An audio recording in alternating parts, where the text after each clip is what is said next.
আচ্ছা, আমরা তো সবসময় কাস্টমারের জন্যই কেক বানিয়ে থাকি। আজকে এই কেকটা বানাচ্ছি আমার বাসার মেহমানদের জন্য। এটা কোনো আমার অর্ডারের কেক ছিল না। এটা সম্পূর্ণ বাসার জন্যই বানিয়েছিলাম। আমার কাজিনরা যখনই বাসায় আসে আমি সবসময় তাদের জন্য সময় বের করে একটা কেক অন্ততপক্ষে বানানোর চেষ্টা করি। কারণ মোটামুটি বড় ছোট সবাই কিন্তু কেকটা পছন্দ করে। আর বিশেষ করে বাচ্চারা কেকটা বেশি পছন্দ করে। তো আমার প্রায় সময় বাসার জন্য কেক বানানো হয়। কখনো হয়তো সুন্দরভাবে ডেকোরেশন করি, আবার কখনো হয়তো ডেকোরেশন না করেই এভাবেই কেটে ফেলি। আসলে আমরা যারা কাজ করি কেকের, তখন বাসার জন্য তেমন সুন্দর করে কিন্তু কেক বানানো হয় না। মেক্সিমাম টাইমে ধরেন ক্রাম্ব কোটিং করেই কেকটাকে কেটে ফেলা হয়।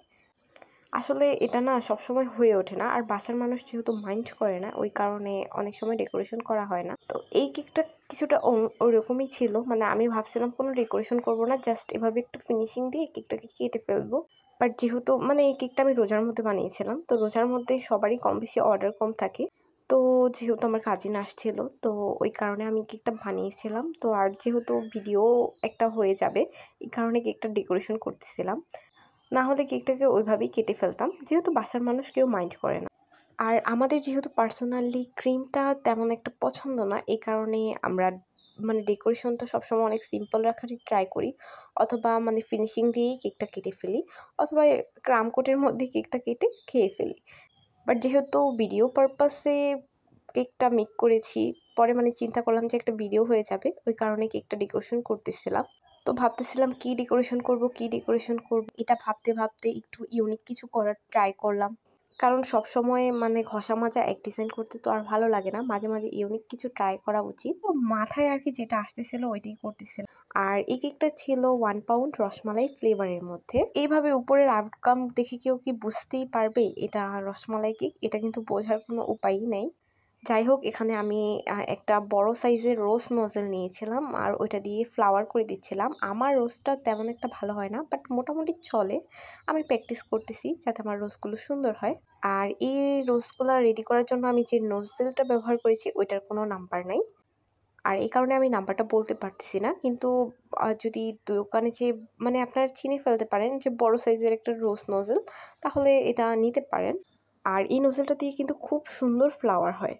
যারা আরও বেটার রোজ মেকিং করতে পারেন তাদের রোজটা আরও বেশি সুন্দর হবে। তো এখানে আমি পার্পল কালারটা চয়েস করছি। আমার পার্পল কালারটা পার্সোনালি ভালো লাগে। আর আমার ম্যাক্সিমাম ড্রেস এখন পার্পল কালারই হয়ে গেছে। তো এই কারণে একটু চিন্তাভাবনা করে পার্পল কালারের মধ্যেই বানাচ্ছিলাম। এর মধ্যে আমি একটু মিস্টেক করে ফেলি।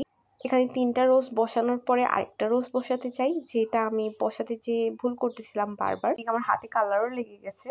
তো যাই হোক, তারপর কেকটাকে আমি পাকনামা করে নষ্ট করে ফেলি। রোজটাকে উঠাই, তারপর প্যালেট নাইফের যে কালারটা ছিল ওইটা কেকের 4 সাইডে একটু লেগে যায়। তো আমার মাথায় চিন্তা করতেছিল কিভাবে জিনিসটাকে সুন্দর করব।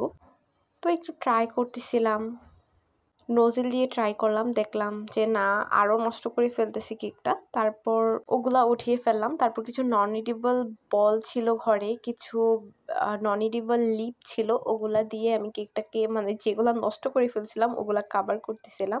পরে ভাবলাম যে এটা তো বাসার জন্যই, অতটা কভার না হলেও চলবে, বাট ডেকোরেশনটা একটু সুন্দরভাবে করি। তো এই নন এডিবল টপারগুলো কেকের মধ্যে আমি অ্যাড করে দিচ্ছিলাম।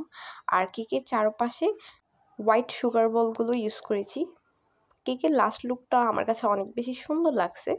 একটু ইউনিকের ছোঁয়া ছিল, আবার একটু অনেক বেশি সুন্দরই হয়েছিল কেকটা। আমার কাছে অনেক বেশি ভালো লাগছে। আপনাদের কাছে কেকটা কেমন লাগছে আমাকে অবশ্যই কমেন্ট করে জানাবেন।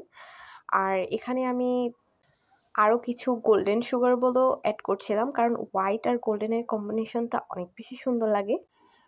সব মিলে কেকটা শেষ পর্যন্ত অনেক বেশি সুন্দর হয়ে গেছিলো। বাট আমি কেকটা আরেকটু অন্যরকম করতে চেয়েছিলাম, বাট আনফর্চুনেটলি কেকটা আরেকটু অন্যরকম হয়ে গেছে।